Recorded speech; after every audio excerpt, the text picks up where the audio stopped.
O efeito das bordas.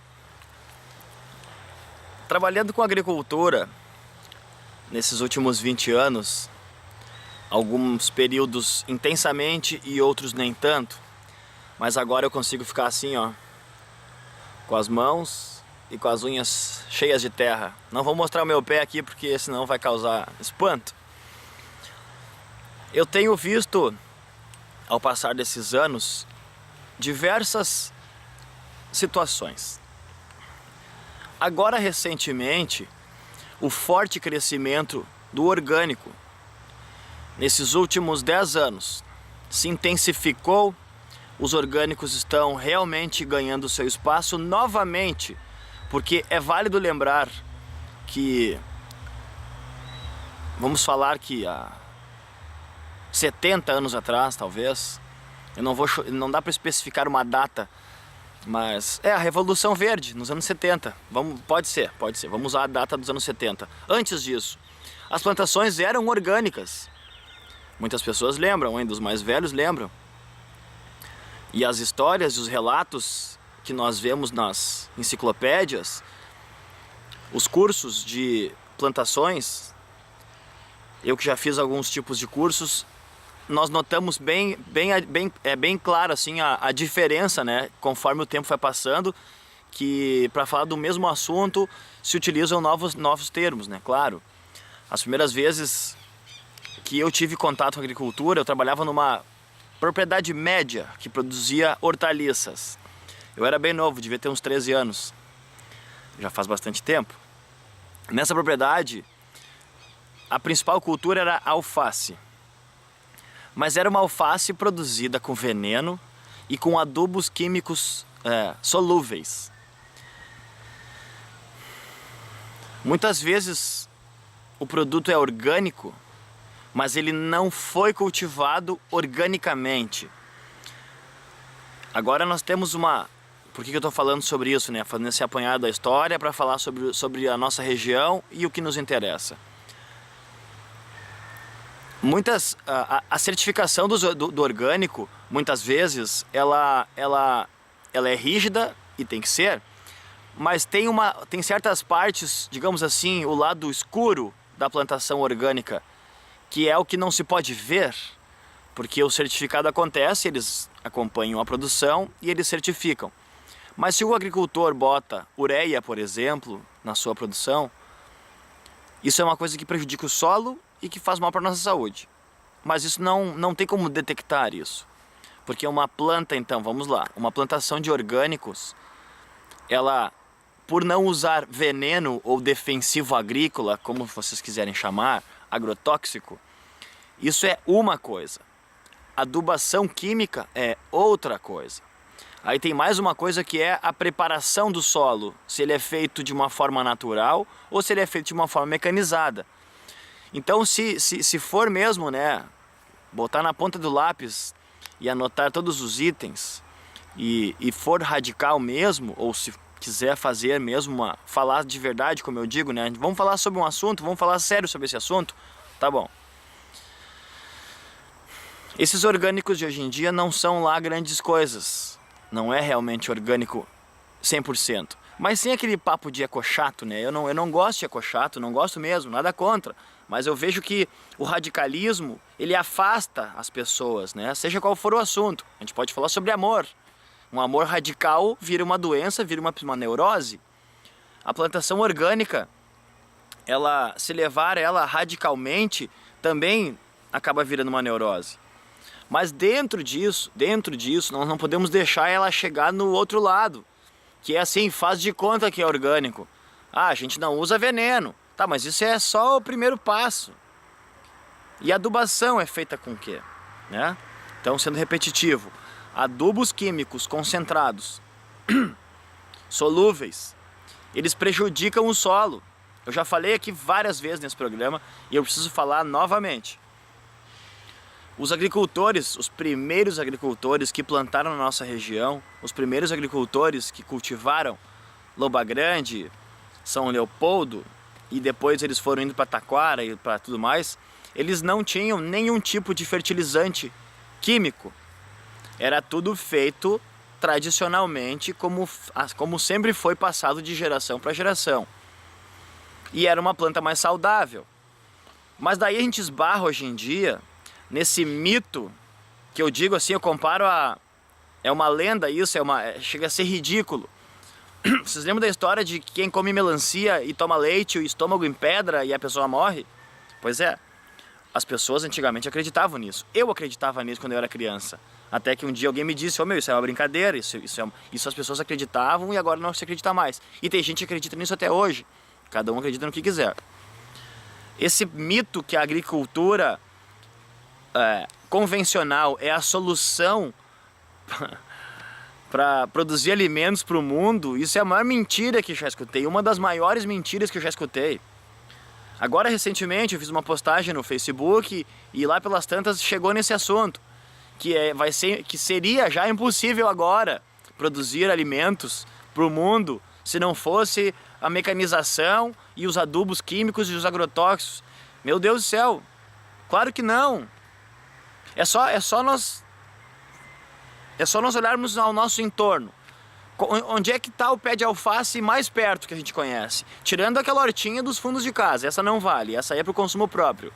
Nós que andamos aí por Novo Hamburgo, pegamos a BR-116, nós que andamos lá para os lados de Taquara, aonde vocês veem um pé de alface plantado na beira da estrada? Eu não vejo. E olha que eu ando nessas estradas. O trecho Novo Hamburgo a Torres eu faço mensalmente. Agora na Freeway, lá na Freeway, em Gravataí, no sentido Porto Alegre litoral, pro lado direito de quem está andando na Freeway, existe uma grande plantação de verduras. Eu vi que eles plantaram abóbora, eu vi que eles plantaram couve-flor e que mais tinha? Tinha milho plantado e mais algumas outras coisas. Foi a plantação mais diversificada que eu enxergo de dentro do carro, passando na estrada. Então, por que eu estou falando sobre isso? Essa mentira que as pessoas falam, né? Essa mentira, isso é uma mentira. E a gente vive a era das fake news. E as pessoas quase se matam na internet por causa das notícias falsas. Essa é outra mentira. Isso é outra notícia falsa. Não é verdade. Eu vou ver o meu cronômetro aqui. Não é verdade esse assunto de que não dá para produzir alimentos, blá, blá, blá, blá, blá, blá, blá. Nossa... De novo, vamos lá, vamos falar real.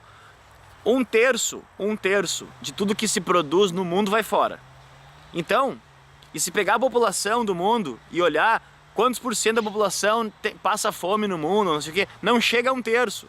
Então, se só nós parar de botar de comida fora, que a gente bota todos os dias comida fora, já deu, né?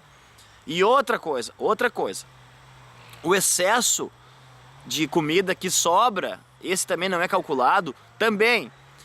Então, vamos lá, são dois assuntos que eu estou falando no mesmo. Nós estamos produzindo sim alimentos para o mundo inteiro, nesse exato momento, claro que sim.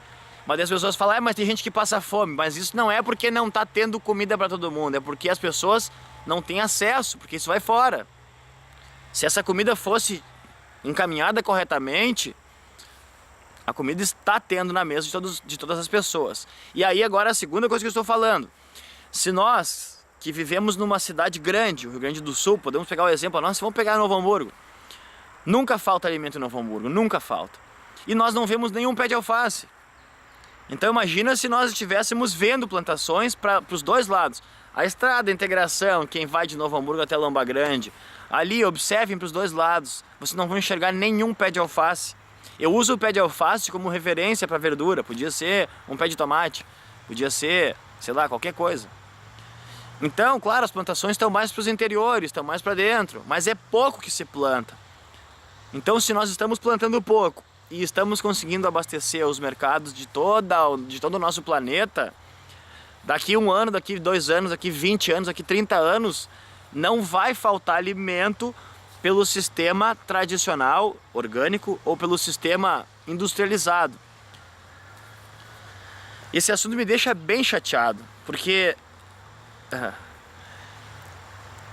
eu falava que eu trabalhei numa propriedade que produzia alfaces e mais ou menos uns anos depois nós fomos visitar um produtor de banana. Antes do produtor, né, colocar os cachos de banana, as pencas grandona, aquelas no caminhão, ele tinha uma caixa d'água do lado do caminhão com veneno dentro, tá? Aí ele pegava cada um dos cachos e mergulhava dentro do veneno esse, levantava, deixava escorrer um pouco e colocava no caminhão. Colocava de novo, um por um. Todos os cachos eram mergulhados no veneno antes de serem embarcados no caminhão. Aí nós perguntamos para ele: o senhor come a banana que o senhor planta? E ele disse: não. Mas por que não? Aí ele falou: porque é cheia de veneno. A gente não come isso aqui é cheio de veneno. Então nós perguntamos para ele: por que o senhor bota então tanto veneno na banana, se o senhor se o senhor não come o seu próprio produto? Daí ele respondeu: se eu levar a banana lá onde eu estou indo entregar e tiver as manchinhas, eles não compram a minha banana. Sabe por quê? Porque quando é exposto no mercado, as pessoas da cidade não querem. Então, lembrem-se disso. Boa parte da utilização dos venenos nas plantas é por questões estéticas. É por uma questão estética. Porque uma banana que tem umas manchinhas, ela é uma banana saudável, nutritiva e muito gostosa, a gente sabe disso. Mas daí o mercado é que manda. E o mercado é que está mandando nesse momento. Então, as empresas vão produzir produtos altamente envenenados porque é o que as pessoas, né, o que nós, vamos dizer agora, o que nós de casa estamos comprando.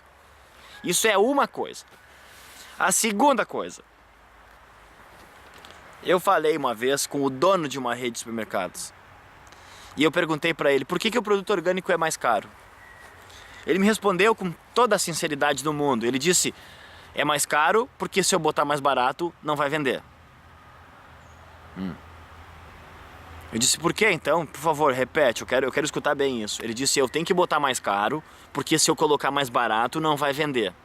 Quando eu coloco aí 30%, 40%, 50% mais caro, aí vende tudo. Se eu colocar igual ou menos, estraga na prateleira. Então, de novo, né? Primeiro, o veneno é colocado porque as pessoas não querem comprar a banana que tem uma pintinha. Eu estou usando a banana como exemplo, pode ser qualquer outra verdura ou fruta. E mais, se o orgânico é mais barato, daí já não vende. Eles querem pagar caro. Ah, eu como só coisa orgânica, aí eu sou muito rico. Olha lá a pessoa lá, ó, com o carrinho cheio de orgânico. Então é comportamento, é estética e comportamento. E agora o terceiro, então. O veneno não interfere na quantidade de alimentos que é produzida para poder atender a demanda do planeta Terra. De novo, agora vamos misturar os assuntos tudo.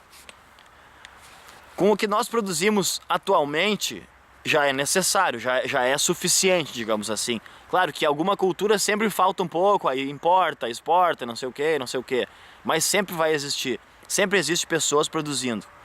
O desperdício, ele é enorme. Então, boa parte do que se produz vai fora, na lavoura, aí depois no transporte vai fora de novo. Aí depois no armazenamento, nos grandes centros de distribuição, aí vai um monte fora. Aí depois do transporte de novo para o supermercado, vai fora de novo. Aí quando chega no supermercado, vai fora de novo. Olha quantas vezes vai fora, né? Várias vezes, né? Olha quanto se perde, né? Se perde. E aí então a pessoa levou para casa então. E aí novamente o desperdício na hora de limpar esse produto, né? As verduras. E aí uma parte acaba estragando, porque as pessoas acabam não comendo tudo, claro, e cada um faz o que quiser. E aí depois serve um prato cheio de coisa, come um pouquinho e bota o resto fora. Então, é vergonhoso nós falarmos isso, né? mas nós colocamos o alimento fora. E nesse exato momento agora, enquanto eu estou aqui falando com vocês na televisão, existem pessoas que estão passando fome sim em algum lugar. Mas isso não é por causa da agricultura industrializada. Então, eu vou falar de novo e de novo e de novo. Não tem nada que ver uma coisa com a outra. Não tem nada que ver garantir a quantidade de alimentos para as pessoas, porque se isso fosse verdade, não teríamos pessoas passando fome no mundo. Porque, ó, meu Deus do céu, as máquinas, elas fazem um trabalho fantástico. Pega um trator e coloca aqui no campo, aqui para trás, meu Deus do céu, uma máquina trabalhando um dia inteiro, é um espanto, ela rende muito. Só que daí, por ela render muito, ela planta muito. E aí, por ela plantar muito, ela acaba custando muito. E aí começa aquela coisa, preço por mil e que eu já falei aqui. E aí, claro, aí vira um negócio, um bolo de dinheiro. E aí você sabe que tudo que envolve muito dinheiro acaba tendo sérios problemas, infelizmente. Eu trabalhei depois numa outra propriedade rural que não usava veneno também. Eu trabalhei em várias... já foi o tempo, vamos chamar um comercial, 15 minutos. Intervalo comercial, voltamos já.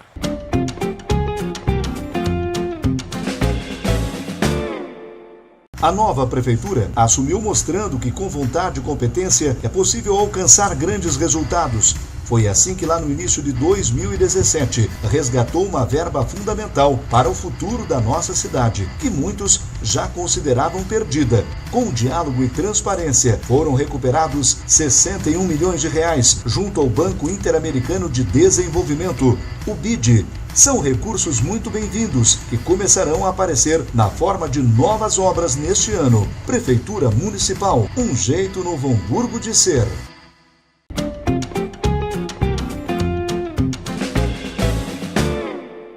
Eu esqueci de falar que eu fui atacado por marimbondos hoje.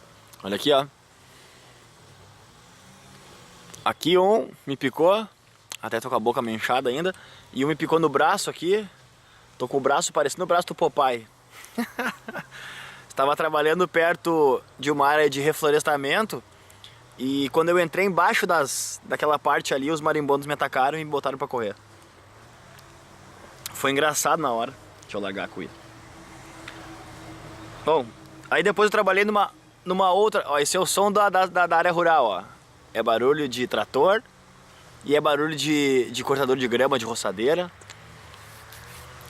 É demais a área rural. É o que move o Brasil.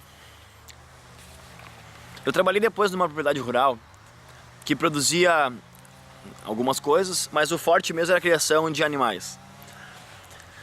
E aí entra um segundo assunto que eu preciso falar, que eu já estou há horas querendo falar, que é o aproveitamento do espaço. As drenagens, né? A drenagem urbana, a gente fala muito, porque nossa cidade está sempre alagando, né? Dá uma chuva, inunda, porque a gente já sabe, muita calçada, muito asfalto, essa água precisa ir para algum lugar e ela vai para o lugar mais baixo. Nas áreas rurais é a mesma coisa. As propriedades rurais onde os proprietários, né, os agricultores dominam as águas, ela tem uma eficiência de produção muito grande. O agricultor que não domina a sua água, ele passa muito trabalho, porque na época que chove muito, a propriedade ela não chega a inundar, mas as áreas de plantio perdem a sua eficiência pelo excesso de água. E depois dos períodos de menos água, fica muito seco. Então, um dos principais desafios era isso, o aproveitamento das águas da melhor forma durante as duas estações do ano, vamos falar assim, que são bem distintas, né? Uma chove mais e outra chove menos. Cada região tem a sua diferença. Na nossa Lomba Grande, essa área que eu trabalhei não era em Lomba Grande. Na nossa Lomba Grande nós temos um fato muito curioso. Lomba Grande, ela é seca e úmida ao mesmo tempo. São várias as propriedades rurais que numa parte é muito seco, porque é uma área muito alta e está já desmatado, coisa assim, e a terra está degradada. Só que lá embaixo é muito úmido. Então os agricultores têm, de certa forma, uma dificuldade em conseguir conciliar, né, esses dois terrenos. Aí vem o efeito de borda. Eu vou dar um pause um pouquinho aqui, meu vizinho tá chegando perto, eu dou o play de novo e continua a tagarelança. Lá vamos nós, ele desligou o equipamento dele. O domínio das águas. Rapidamente, quando eu fiz o meu primeiro curso de permacultura em Bagé, o João Roquete, nosso guru da permacultura, ele disse: toda a água que cai na propriedade, ela fica na propriedade. E nós temos que manter ela o máximo de tempo possível e depois encaminhar ela para o seu curso natural, melhor do que ela chegou.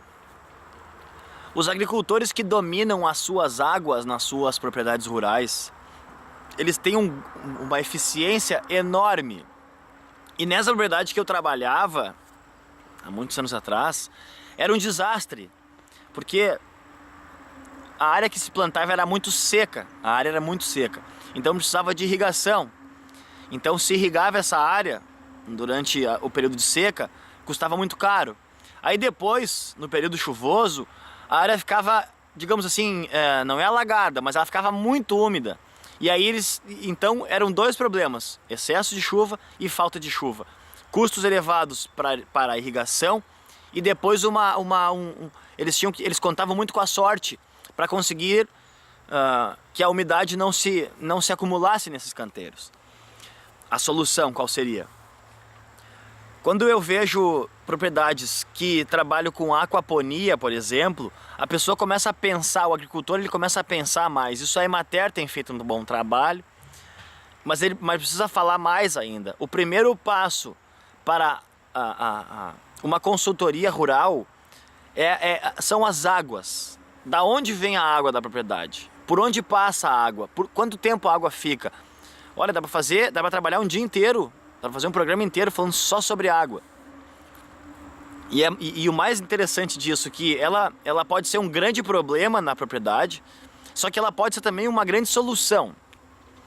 Eu vi uma vez, numa criação de peixe, o sujeito tinha 10 açudes e todos os açudes eram um abaixo do outro, correto? Era um, depois era outro, depois era outro, depois era outro. Era um campo comprido assim e os açudes eram todos eles interligados. Essa mudança de clima aí, ó, até eu que sou meio bugre passo mal. E que bom que o tempo deu uma aliviada aí, né? Olha que coisa boa tá mais fresquinho. Tivemos dias, né, mais fresquinhos um pouco. Esse produtor de peixe, ele tinha ele tinha custos elevados na sua criação de peixe. E aí então uns conhecidos que eu tinha foram fazer uma consultoria para ele. E ele disse assim: eu gasto muito com ração, eu gasto muito para oxigenar os meus açudes e eu tô tendo dificuldade, eu tô pensando em parar. Meus amigos foram lá, olharam aqueles açudes, né, um depois do outro. Olha o que eles fizeram, que coisa fantástica. Eles foram lá no último açude e perceberam que sobrava água lá embaixo e a água corria direto. Sempre corria água, ele tinha excesso de água. Então o açude ele estava arejando, sim. Só que ele estava arejando direto. O que eles fizeram? Eles aumentaram o nível do açude lá no último. Eles aumentaram ele, fizeram um teste, subiram quase meio metro. A água foi bem em cima das bordas, né? Quase que começou a estourar a taipa. Trancaram ali e deixaram naquele nível. O que aconteceu? Os peixes que estavam dentro do açude, lógico, mas que estavam no mesmo lugar, eu quis dizer, quando a água subiu, esse espaço enorme na borda, os alevinos começaram a ir até a beirada e começaram a se alimentar das minhocas que estão ali, das rãs, e daí seja lá o que os peixes comem, que eu não sei também, assim, ao certo, mas eles estão sempre se alimentando nessa beirada. Então eles aumentaram meio metro, mais ou menos, né, alguns mais, alguns menos, em cada um dos açudes. Foram regulando os níveis para meio metro a mais de água. Deixaram durante uns dias. Depois, eles baixaram, no período das chuvas, né, eles foram trocando, eles baixaram o nível. Antes era aqui, eles elevaram quase meio metro, quase 1 metro. Depois eles foram até o nível de novo e baixaram um pouco do nível original. O que aconteceu? Os pássaros começaram a vir na borda e começaram a se alimentar das larvinhas de peixe, daquela colônia também de plânctons e coisas que ficam ali, enfim. De novo, eu não sei muito sobre o que aconteceu, mas aconteceu e é isso que eu preciso falar. Então eles, olha que coisa curiosa, em uma ação eles resolveram uma coisa que ele estava precisando, porque os peixes se alimentando de coisas naturais, os peixes ficaram mais saudáveis E ele baixou o custo dele com a ração. Aí o peixe já não fica com tanto gosto de ração, a gente sabe bem que peixe criado em tanque fica com gosto forte. E ele resolveu o problema do arejamento da água, que como oscilava os níveis, a água começou a oscilar mais e o açude começou a ficar mais oxigenado. As pessoas que dominam, isso é um domínio de água, ele não fez nenhum investimento. Assim, tipo assim, chamou uma equipe e gastou, fez um projeto, porque né, nesse nosso país aqui tudo é projeto, né? A gente gasta um montão em projeto para fazer as coisas, custa fortunas e depois, na verdade, a questão era muito mais simples do que a gente podia imaginar. Então, se o cara tinha problema com água, a água é a própria solução, muitas vezes. É o que nós falamos sobre a coleta de água de chuva em Novo Hamburgo. Se nós tivéssemos uma força-tarefa das pessoas, de nós, moradores da cidade, nativos da cidade, de cada um coletar 1000 litros de água na sua casa de chuva, eu duvido a nossa cidade alagar. Mas isso eu sei que é uma coisa que a gente não vai fazer, porque a gente não é unido, né? As pessoas querem muito que o vizinho se dane, e é cada um por si, né? Eu sei, a gente vem de uma sociedade egoísta, né? Só que o problema é que eu vejo as pessoas sofrendo e reclamando, né? Enfim, então vai saber, né, essa bagunça aí. Mas na área rural, quando nós temos a oportunidade de atender alguns produtores, e a gente sempre prioriza os pequenos agricultores, muitas vezes uma ação dessa fixa o homem no campo. Porque eu escuto desde a minha época de escola que se falava no êxodo rural, que o homem está deixando de morar no campo para morar na cidade, que os jovens não querem mais morar no campo, querem morar na cidade, que né, eles saem em busca de emprego. Oh, coisa séria. Deixa eu digitar a senha aqui agora, tá molhado o meu teclado. Só um minuto, por favor. Tá. Também os dedos sujos de terra, né? Nem o celular não acredita. Estamos indo pro finzinho. Eu escutava sobre o êxodo rural, né? Do homem, mas eu sempre pensava, tá, mas o que a gente tem que fazer? Porque levantar o problema é muito fácil, é que nem eu falo pra vocês, eu posso ficar aqui reclamando, blá, blá, blá, blá, blá, blá, blá, blá, blá. Tá, e aí? Eles vão dizer, tá, e aí, cara, o que a gente faz daí? Né? Por exemplo, o cara tá com problema no açude dele lá. Aí vamos fazer o quê? Vai botar ureia, nitrogênio? Vai, né? Não, eles resolveram com a própria água. Outras propriedades rurais, eles colocam lâmpadas, só que daí vai gastar energia, mas eles colocam uma lâmpada, eu já vi isso, bem pertinho da água, uma lâmpada ligada bem pertinho da água. De noite, o que acontece quando liga uma lâmpada? Enche de mariposa, enche de bichinho em volta, eles caem na água e os peixes se alimentam. Né? É uma alternativa. Então as alternativas naturais para a solução dos problemas, né? Esse é o nosso grande desafio, esse é um dos grandes motivos que esse programa existe, né? É falar e divulgar e continuar criando esse conteúdo, falando sobre as pequenas propriedades rurais, que é o que mais nos interessa. Fixar o homem no campo. Quando eu faço palestra nas escolas, e o nome da palestra, uma delas que eu faço é Ser Colono é da Hora. Quando eu chego para falar sobre agricultura numa escola, eu me lembro bem de quando eu era aluno. Assistir palestra era uma coisa chata. Eu não gostava, ninguém gostava. Claro, eu nunca fui de estudar, eu sempre fui um péssimo aluno.